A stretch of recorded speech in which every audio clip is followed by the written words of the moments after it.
This week on the Faculty Factory podcast. I don't know that we're satisfied with the number of faculty that we're reaching. I mean, we always want to be able to reach more. And there are some programs that we offer where we have, 30 faculty register, and 12 show up. I often, and maybe it's reflective, obviously, of my maybe self-doubt, I can't help but wonder when I walk around sometimes. I think, oh my gosh, we in Office of Faculty Development anyway, we're walking around with this delicious tray of desserts. And the faculty, are looking at me like, are you crazy? I don't even have meat and potatoes, barely water, and you're walking around with this dessert tray, and we're struggling to put the bare necessities on the table.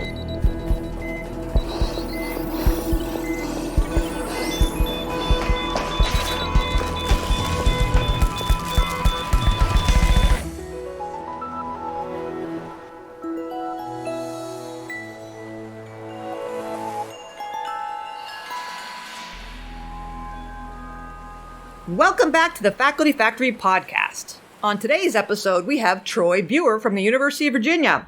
Hey, Troy, why don't you tell everybody all your titles down there in Virginia? Hey, Kim, thanks for having me. My title, I am the Director of Faculty Development and Special Projects and an Assistant Professor of Medical Education. And how long have you been the Director of Faculty Development, Troy?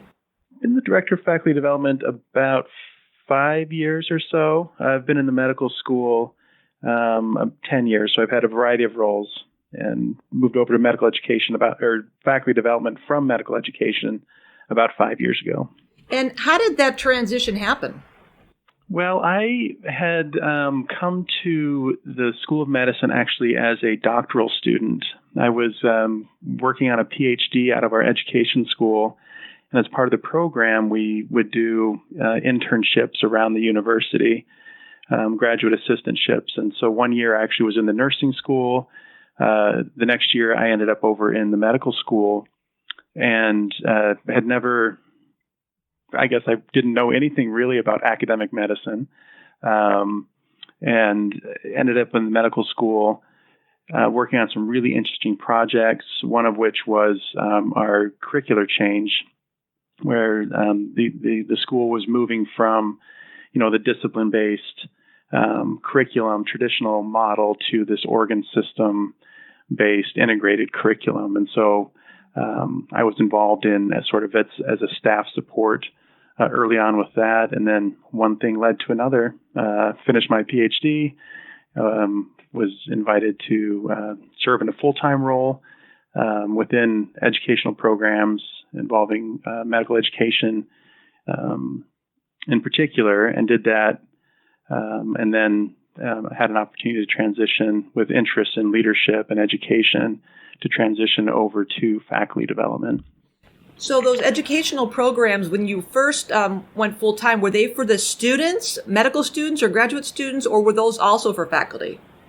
They actually were for our administrators, believe it or not. We had a administrator development, so these would be the chief business officers. I was working for the COO of the school at the time, and actually it was a split role, so partly with the CEO, the COO of the medical school, and then the senior dean for education. So I was helping with the medical education curricular change for part of the job, and the other side doing educational development, training, skill development for the administrators at the department level. Now, that's really interesting to me, doing the administrative development. We were recently talking at a meeting here at Hopkins about professionalism and leadership development. And at Hopkins, we have about 30 formalized leadership programs throughout the institution. And that is for faculty and staff and hospital employees. And so, the idea of leadership, of course, we know runs across the spectrum. But we were just recently talking about the importance of having programming or developing leadership programs for all those teams together, and thinking about, it's important to have things for our faculty as standalones or alone by themselves, But when you think about the way medicine is now and teams, to have, it just doesn't make sense in a lot of ways to have leadership programs for faculty, leadership programs for nurses, leadership programs for staff, for, hospital administrators. So I like that you have that administrative program. I assume that was only for administrators. It was actually, but I agree with this idea you're talking about, this need to what I think, if you're developing a leadership culture at an institution, are you expecting faculty to lead differently than the staff versus the administrators, the department chairs? So is there a common approach and expectation, regardless of the role you have, of what we would expect out of our leaders? And so I think this idea of getting faculty and staff and others together to talk about leadership and to develop those skills is, I think, really helps actually set a nice culture for an organization. And yet it's such a challenge, because two bits of pushback that I was kind of end up being I was the cranky person in the meeting. I was saying, well, we have limited resources as it is. And at Hopkins, we have over 3,000 full-time faculty members. And it's always this tug at our own personal heartstrings, because we all love leadership and development, when we have all these great programs for our faculty. And then, of course, as you know, what happens is when you deliver some product or program to a group of faculty, inevitably the word spreads. And then you have undergraduate students, graduate students, residents, fellows, postdocs, clinical associates, administrators, staff saying, hey, we heard about this program. Can you also offer it for us? And as much as we'd like to, we're thinking, and at least in our case, we're faculty development, and then we risk this dilution, especially with minimal resources. When you've got, a full-time person, me, the idea of delivering programming across the population of an institution, it's overwhelming. You see the importance of it, but it's almost like, how in the world can we be expected to deliver that to everybody? Yeah, absolutely. I mean, that's one of the great challenges, is scaling up when your job, the mission of the Faculty Development Office is faculty. Right. But you see this broader need. And so, when I was in the previous role, working specifically with administrators and organizational learning and development, I had some nice partnership and collaboration with colleagues in the hospital, over in the medical center, colleagues that were working in the physicians group. Right. So we could have some collaboration. It wasn't, going to go whole scale across the entire health system, but there were pockets and opportunities to have some programming that crossed, that, addressed faculty and staff together. But I mean, you hit the nail on the head. The resource constrained, scaling up outside the scope of the mission of the office is a challenge. Yeah, and the other thing we've noticed a couple years ago in our women's leadership program, we have an Office of Women in Science and Medicine.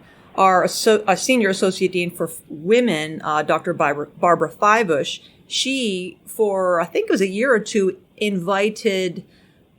They were like MD PhD students. That was it. They were MD PhD students, women, to join in the emerging women's leadership program. So we have every year about 40 junior women in this program. And 1 or 2 years there, she opened that opportunity up to, I think, 10 or so, maybe 6 or 8 slots to these trainees, the MD PhD students.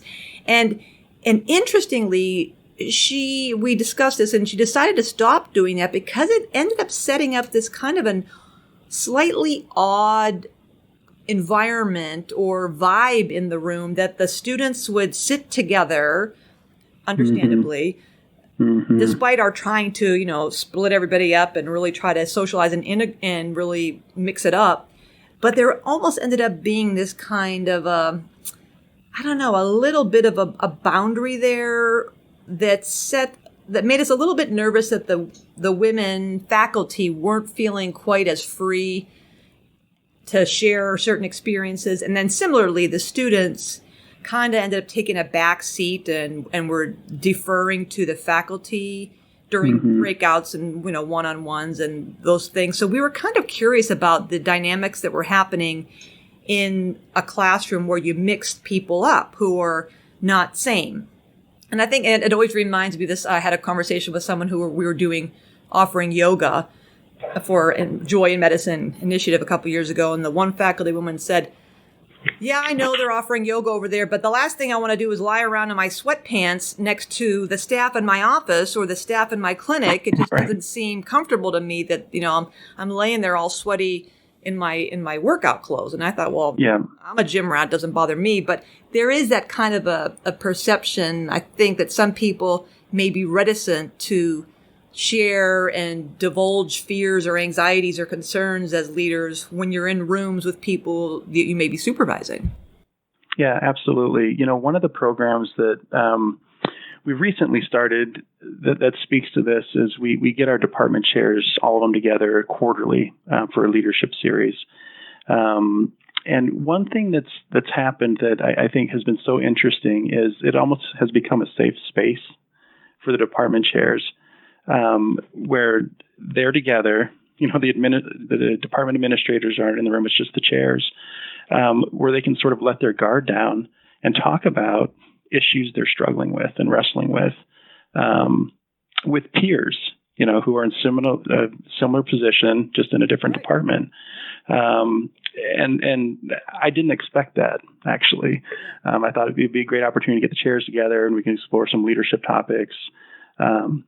But this dynamic of sharing, I'm really wrestling with this particular issue. How are you all handling that?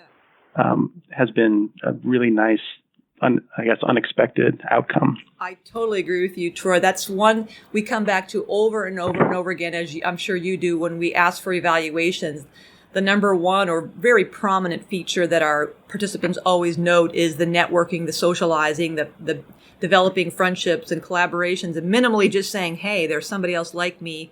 I thought I was the strange one, I'm the only one having imposter syndrome, but lo and behold, there are other people who have the same challenges. So I love that you two have noticed that, letting their guard down. That's something that I think is so wonderful that happens in a group. And that's why what we have to figure out how to balance that safe space component with diversity and hearing different voices. So, we talked about, do we have a core curriculum where everybody's together, and then you have electives or breakouts where the same thing when our women's programs. We have a co-ed leadership program and women's programs, and that women's program seems a lot closer because there's a different bonding vibe in that room compared to the co-ed room. So it is something that we struggle with as well. Just fascinating. But I agree with you. I love that when you could sit there and watch people letting their guard down and being honest and sharing their fears, and that transparency is just really a unique situation, opportunity in our daily lives. Yep. No, I agree. Well, I totally shanghaied the beginning of this talk. So why don't you describe what your office looks like? People are always curious. How many people work in your office and what % effort, and trying to compare yours to my office. So can you, if you can, just briefly describe about how many people you have running around in your space doing what? Yes. So we have a senior associate dean for faculty affairs and faculty development, Susan Pollard, who oversees faculty affairs on the one side and faculty development on the other. And within the faculty development realm where I work, I'm full-time in this role as the director. We have a full-time manager who really handles the day-to-day logistics, the operations of running our events and programs. And she has one full-time person working for her and one part-time assistant working for her. So I guess within the office, that's 3.5 FTE. And then the faculty affairs component, there's a administrator, and that's really focused primarily on the promotion and tenure process. And so the administrator, again, handles the nuts and bolts of getting through, helping faculty get through the advancement process. And then there's a faculty coordinator who oversees the faculty side of the academic advancement. But that's a smaller office than the faculty development piece. So why don't you tell us, what are you doing in faculty development programming or anything that's unique or different, or anything you've been excited about, and anything new or innovative? What can you share with us to inspire or encourage us or inform us? One thing I hadn't, as I was thinking about this conversation with you, one thing I noticed was this trend, I guess, where some of the programming I'm most excited about is sort of dealing with transitions, whether it's a leadership transition or a transition into a faculty role for our new faculty, or transitions for junior faculty. And so I'm excited about this junior faculty development program that we've started with great input and some mentoring from colleagues at Penn State and UMass and Albany Medical College, this JFDP model. So I don't know, Luann Thorndike and Mary Ellen Gussick, Rob Milner, and others. This is a model that they've used Penn State and UMass. And so we adapted that model for our junior faculty. And this is our third cohort this year. And that has been a really, really, really well received program. I'm not sure how familiar you are with the model. Do you want me to talk about that at all? Go ahead, review it for everybody. I'm sure there's some people who've not heard about it. So really the core elements of it, there's a core curriculum part of it where we're meeting, at least here at UVA, we meet every other week for 2 hours from October through April. And we have about 15 to 20 junior faculty, so all assistant professors that participate. And so, a variety of topics that we'll explore during those face-to-face sessions around promotion and tenure, mentoring, research in academic medicine, education, those types of topics, a little bit of leadership as well. And then there's this mentoring component. So you've got the curricular component and then this mentoring component where they're connected with a senior faculty mentor, and they're going to work on a project over the course of the program. And then at the end, after the 10 months or so that we're together, they'll do a presentation about their project. And so this combination of mentoring plus the face-to-face curriculum has been, it's been great to see the faculty, these junior faculty really take off. And it sort of sets them up to, launch forward at the end of the program with some scholarship as they start down the promotion and tenure route. So that transition into a junior faculty role, that's been a nice program for us. Another program I mentioned earlier was with our department chairs, and thinking about new department chairs coming on. So I don't know, within the last 2 years or so, we had 6 new department chairs start about the same time. Oh my gosh. And so we were looking, at their arrival, thinking, how can we help them transition and get off to a great start in leading their departments. And so we developed a little bit of an onboarding curriculum for new department chairs. And the nice thing was with having, about 6 new department chairs starting at the same time was we could do some of this together as a cohort where they could get some peer mentoring from each other. And so that's been a nice program where we've been able to work with them individually in their transition. So connecting them with my boss, Dr. Pollard, as the senior dean. So she meets with them every other week over their first 3 months, one-on-one with them, connecting them with the chief operating officer and the senior dean for education and research, and really having some personalized contact during that critical first 90 days on the job.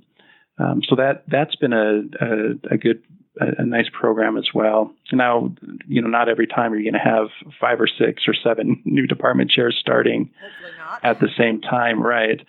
And so being able to adapt that as one new department chair, starts, be able to adapt it to their specific needs and help them transition. So thinking about, how do we support leaders as they take on these new roles? Some may be internal, moving into a leadership role. Some may be coming externally, starting a leadership role. So that's something that we've been thinking about quite a bit. I'm not sure what experience you've had with that, or if your office works with leaders during those transitions as well. Yeah, and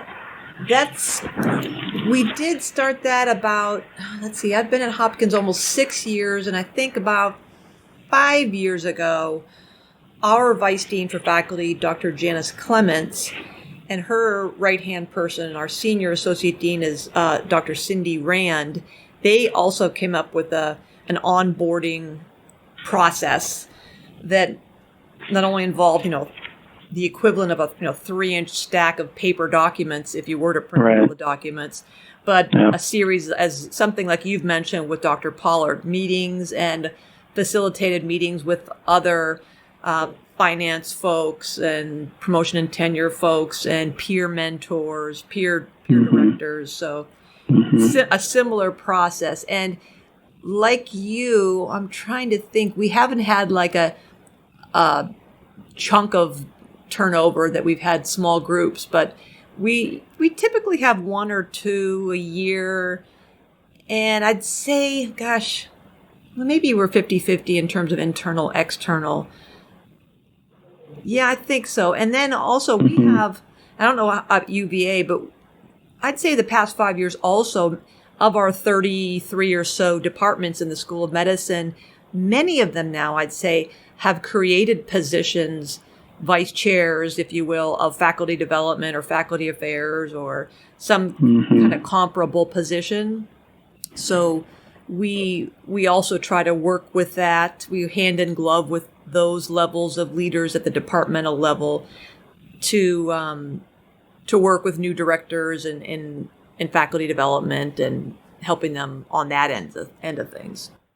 Yeah, it's interesting. In a prior life, I actually had worked in student affairs, and one of the responsibilities I had at this small liberal arts college was new student orientation. And the principles, I think, translate really well as you're thinking about new faculty, for instance, coming on, or new leaders. It's almost, with new student orientation, we really tried to celebrate their decision to attend our university. It's like a re-recruiting as they're transitioning in. Right.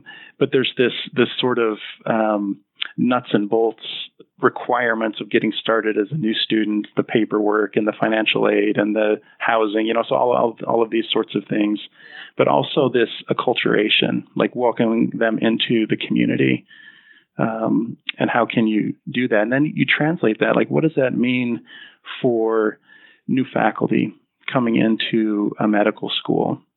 How do you help them have as painless an experience as they navigate some of the compliance requirements around credentialing and privileging and required training as a new employee, to getting set up with, their computer and ID badge and access to facilities and email, all of that stuff, with the connections, like connecting with a mentor, developing sort of this network of support within their division or department.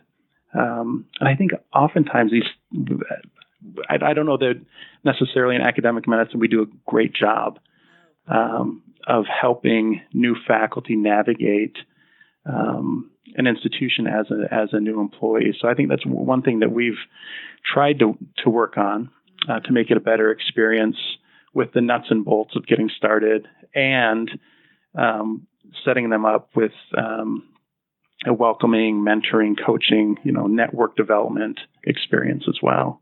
I love that you're thinking about that. And the other thing that popped in my head when you were talking about all the wide range from everything, getting the key and where do you park to the, how do I get promoted? Am I going to be successful here? Is then you also have the folks at Hopkins who have done their training with us. So it's almost kind of like a real week, but bump, not much celebration because they've already been doing their training with us at Hopkins. And then they just kind of slide into this faculty role. So they almost feel like, well, I'm treated like a fellow or a resident or trainee because I've been here already. And so it's kind of like anticlimactic, or people assume that they know what has to happen as a faculty member because they've been there X number of years. So there's also that kind of strange group of, they almost in a strange way feel weird going to an orientation because they've been there. So certain things they don't need to know, but they have to. We try to encourage them. You have to change your frame, your lens now. You're not a trainee. You're not a student. Now you are a faculty member. You do have power. You have responsibilities that are a little bit different. So I love that you're thinking about that too. And we talk about that every year. We only have one orientation for the School of Medicine in the fall in early October. And some of our departments do their own departmental orientations. So I share your, little bit of frustration or worry that we're not doing it well because it's kind of, people don't obviously unlike students who maybe will start a school year in September or an undergrad. And so August, there's a big celebration. Obviously our faculty start whenever. And so for some people, our new faculty orientation on October 8th, they've been here 6 or 7 months. Some have been here, a minute. And some have already gone through their departmental orientation. Some are already seeing patients.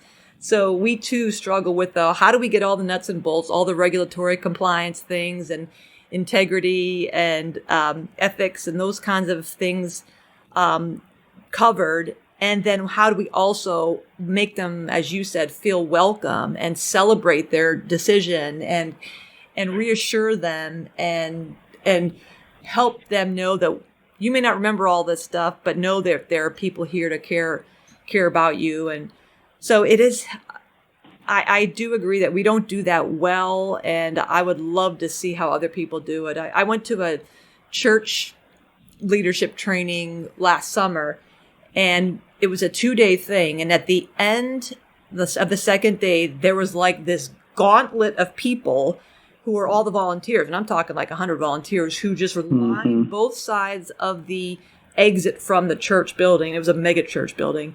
And there were balloons and confetti and clapping and music. And I, as I'm walking out of the place, I'm thinking, what in the world is going on? I felt like I was walking into a big arena for a football game or something. It was just off the charts craziness. But I'll tell you, as I was walking down that hallway to leave, I couldn't help but smile. And I thought, wow, isn't this an interesting concept? I just finished a 2-day thing, and look at all these people. They're celebrating it. And I thought, how come we don't do that at Hopkins? And then, of course, when I suggested it at the next meeting, I'm like, we need balloons and confetti. And we need the deans at the end of the hallway cheering. And everybody kind of looked at me like, oh, here she goes. But I share that concern of balancing what we need to do, but also celebrating and making a culture that is welcoming and a happy and joyful place. Yeah. And, we, several years ago, I was involved with a project where, we sat down to tackling this issue. And, so we had on this group that was tackling how do we make this a better experience, so folks from the clinical staff office, from our physicians group, from the medical center, HR from each of those places, plus within the School of Medicine. And we used lean process improvement. And really, it's one of my favorite projects that I've worked on because you had all of these people coming together from across the system, focused on making this transition a little less painful, a little more enjoyable, and having this sort of celebration that you're here. Here's your, connecting you with your mentor and others. And so we did make some headway. And then within the last few years, the university has completely transformed the way that the structure and process of human resources, which sort of upended what that project was. But I think it's they're going to tackle that now going forward under this new umbrella. But I do think it's possible. You just getting the players that each have a piece in getting someone up and running as a new faculty member. So whether it's credentialing and privileging, HR requirements, whatever they are, getting them at the table to have that conversation. What kind of experience do we want them to have? And what are the pain points in that process? And what can we do to begin eliminating some of those and partnering better together? So I was curious when you mentioned your back to your departmental new chairs and the leadership and the orientation and the quarterly programs that you have with them, where they let their guard down and they talk frankly with each other. Because I don't really interact in my position as the Associate Dean for Faculty Development, I don't really interact closely with our directors. We call them directors, not chairs at Hopkins. I only see them at a monthly advisory board meeting. But I'm curious, do you hear conversations or do they talk about faculty development? Do they understand faculty development the way we do in the group on faculty affairs world, and the people like us who've been doing this and thinking about it a lot and breathing it and living it and studying it and writing on it? Do they get it? Well, I think, like most things, the answer could be, it depends. It depends on the chair. I think by and large, and a credit to Dr. Pollard and her predecessor, Dr. Sharon Hostler, who have been so proactive in championing faculty development and faculty affairs and have provided great programming and have been a great resource to the department chairs. That my sense is, and what I've seen in these meetings is they do value it, and they see how it has helped their faculty. And this junior faculty development program that I mentioned previously, the participants have to be nominated and endorsed by their department chair. And it's been fun to see the chairs engage with this and put their faculty up as someone who could participate and benefit from this junior faculty development program. And so the other thing that we've seen is we partner with the AAMC on the Standpoint Survey. And the faculty or the department chairs have been so engaged with that process. So we had, nearly an 80% response rate this time, which is phenomenal. And so they've been so engaged with it and have been really interested in the data for their specific departments, interested in the data for the institution as a whole, and will be engaged in action planning. And so I do think over time, because of the good work that's been done by those that have come before, it's led to their engagement with faculty development in really positive ways. Yeah, kudos to Sue for building that culture. I often, and maybe it's reflective, obviously, of my maybe self-doubt. I can't help but wonder when I walk around sometimes. I think, oh my gosh, we in Office of Faculty Development anyway, we're walking around with this delicious tray of desserts. Right. Beautiful petit fours and mouth-watering cakes and pies and pastries, and we're walking around going, would you care for this? Would you care for a pastry? Care for a delight? Yeah. And they, the faculty, are looking at me like, are you crazy? I don't even have meat and potatoes, barely water, and you're walking around with this dessert tray, and we're struggling to put the bare necessities on the table. So that's that frenetic pace of seeing patients and generating RVUs and writing the next grant application and cranking out the papers and mentoring and being mentored and regulatory compliance, online learning modules and charting in Epic. And I sometimes, I feel like they must think I'm nuts, thinking, yeah, that stuff is lovely. It's wonderful. I'm sure it's delicious. I'm sure it's great. I'm sure I would enjoy it. However, I haven't even, had a sip of water in a week. So I often worry about that. And then it always makes me think, what do those department directors think of what we do? And I'm so glad that you built a culture. And like you said, it's true that there are some who get it and they understand the value of helping develop faculty members, and that it's not like in the good old days where you just come in at dark 30 and work Right. and then go home at dark 30, and you're going to get promoted and get your grants and get your papers and see the patients and meet your thresholds. And it's not that easy anymore. So some of them get it. And yet some of them, I think, look at me like, "Aw, isn't that cute? Aren't you?" Yeah, no, I agree. I mean, it's not, I don't know that we're satisfied with the number of faculty that we're reaching. I mean, we always want to be able to reach more. And, there are some programs that we offer where we have, 30 faculty register, and 12 show up, but it's the competing demands. And You're exactly right. Our rule of thumb is we only purchase food or beverages or whatever the venue would require or the event would require for half the people who RSVP, because it's rare if we get more than half who will show up for the seminar, workshop, whatever classes, whatever brown bag. Because you're right, by the time that they do the calculation, let's see, it's going to take me 10 minutes to walk over there, X minutes to do this, X minutes to do that. I'll get it. I'll catch it next time around. Or they're taped it. It's recorded. I'll watch it some other time.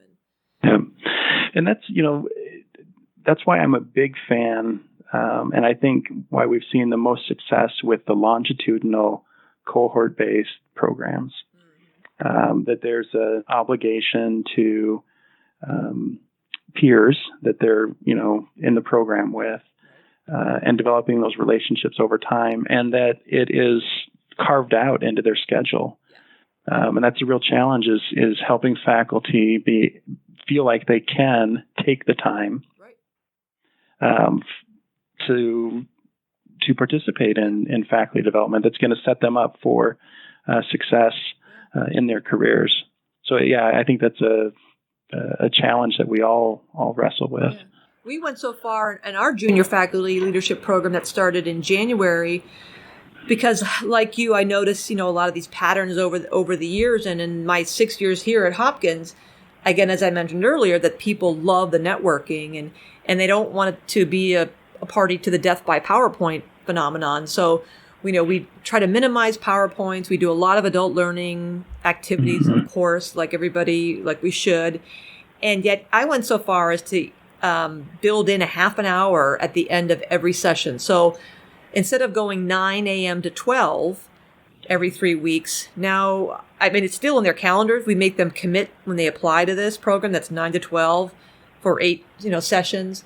However, what they don't know until they show up is that we make sure all of the content is done at 11:30, and then that last half hour, I ask them for their favorite songs and some favorite photos. So our program coordinator has put a montage of pictures, their favorite photos, and has a running tape of their favorite songs, and we just put the songs on. We roll the video of their photos, and it's kind of this, I hate to say party, but people stick around that last half hour and they talk and they meet, and there's still food they're munching on, and they really just kind of connect versus it's time and they're running out the door, and it defeats that purpose of bonding as a community or as a cohort. So I totally agree with you with that protected time. We start off every session saying, thank you for taking time for yourself. Minimize, don't look at the phone, don't look at your computer. This is your investment in you. And that half hour at the end, I thought, well, maybe the first time they'll humor me, they'll stick around, they don't make me feel bad.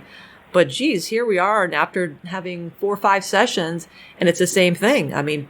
People are there 10 after 12, quarter after 12. They're just really enjoying that space. So that's what makes me a little bit squirrely when some people want a lot or want us to put everything like online or in a podcast or in a webinar or in some other kind of a, online chat thing. That stuff is nice and it's convenient, but you lose that connection, that personal connection that I think is becoming so much more rare even and more valuable. Absolutely. Yeah, those personal relationships and connections. So this leadership program that we do, we partner with the provost office. And it's sort of the premier leadership program at the university for faculty, called Leadership and Academic Matters. And as we've done evaluations of that program, the most common strength that's identified, or the thing that's of the most value to the participants, are those personal connections. It's developing the relationships. So the content is good, and they'll use those leadership principles, but it's really developing connections with other faculty outside their own department or division that they really value. And so, but of course that takes time. Right. And, so the resource question always comes into play, but when you can make it happen and the faculty are able to have that protected time to do it, it just pays great dividends. Isn't it? It's wonderful. And yet what you just said made me think, how do you measure that? So part of the thing that I'm sure you're going to address, and anybody listening will want to check out the workshop that Troy is leading at this annual professional development conference through the AAMC GFA in July in Chicago.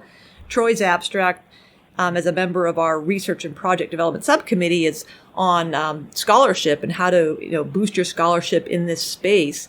That question always comes back to me. Well, how in the world? I mean, back to the string along with the department chairs going, yeah, it's nice that you guys do that. Good for you. Good for you to be our cheerleaders. Is how do you demonstrate value? How do you document a return on investment when you believe in your heart that networking and those personal connections and those building social relationships and helping people connect? How do you measure that? How do you tell people? How do you get that across? How are you going to publish that? Good luck trying to publish that. Yeah, and that's exactly what we're going to tackle in that workshop. So I think it's so important as new faculty development programs are planned and developed, is to be thinking about evaluation plan as part of the creation, on the front end. Because to be able to demonstrate the value of what we're providing to faculty, it's possible, and I think it's an obligation for anyone that's involved in faculty affairs and development, is to have scholarship that's done in a way that really measures the value added. And so I'm really excited about working with the subcommittee on developing this session and this workshop. It's going to be great, and it's so important because so many of us, as we all know, come to faculty affairs and faculty development, kind of backwards or sideways. Mm-hmm. I don't know of anybody who in their graduate training took anything that was close to developing faculty in schools of medicine. So, it's hard. It's been a challenge, I think, for me, figuring out how to do this and do it scientifically, like we all learn in our dissertations and in our, medical training. It's a different kind of a thing. Yeah, you know it's important. It's almost like faith. You know it, you feel it, and it's you've got to try to. How do you convince other people that it works and it makes sense and it matters? And how does it, like Sue Pollard has done, changing the culture? How does that? How you just keep steadfast at it and make sure it becomes institutionalized and that people recognize, we are an institution. We are a culture that embraces leadership development, that we care about faculty. Right. And here's the evidence to show that that's the case, right? As scholarship is an important part of faculty development work. So I think that those that are able to do it well have greater success in that, they're able to demonstrate to school leadership, to faculty, that the value of you participating in this is X, Y, and Z. Yeah. Wow, I feel like I've done too much talking. What else do you want to talk about, Troy? Anything else you wanted to share out so that was you're excited to talk about? Well, no, this has been a great conversation, and I appreciate you inviting me to share some of the things that we're doing here at UVA, and love hearing what's going on at Hopkins, and I've loved listening to the other guests that you've had on as well. Oh, thank you, Troy. Well, that wraps up another session of the Faculty Factory podcast. Join us next time. That was Troy Buer from UVA. Thanks, Troy. Bye, everybody. Thank you so much. Thanks for tuning in to Faculty Factory Podcast. The mission of the Faculty Factory is to build and support a community of leaders in faculty development who share tools, resources, wisdom, and encouragement in service to our faculty members, schools, and institutions. We encourage you to go to facultyfactory.org to find out more. Get in touch with me, ask me any questions. Maybe you want to be interviewed on the podcast. Thanks for tuning in to Faculty Factory Podcast. We'll see you next time. The Faculty Factory podcast and website is sponsored by the Johns Hopkins University School of Medicine Office of Faculty. For more information, visit facultyfactory.org.